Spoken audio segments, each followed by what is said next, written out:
Check out these secret flight hacks. This is how to use AI to get the cheapest flights possible, regardless of where you want to go. Open ChatGPT. This is the prompt you're going to use. You can screenshot it and then copy and paste it into ChatGPT. Make sure and change your departure city, destination city, and your dates. Once you paste this in, you'll get this step-by-step strategy for the lowest fare. As you can see, step 1, set up initial searches.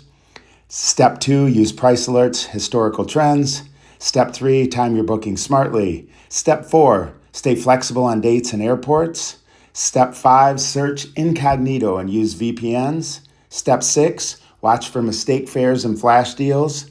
And then step 7, combine and book wisely. Let me know if you've used ChatGPT or any other AI tool to get cheaper flights and how it worked out for you. Also, if you have a travel hack that I didn't mention, leave it in the comments down below so the rest of us can learn and get even cheaper flights.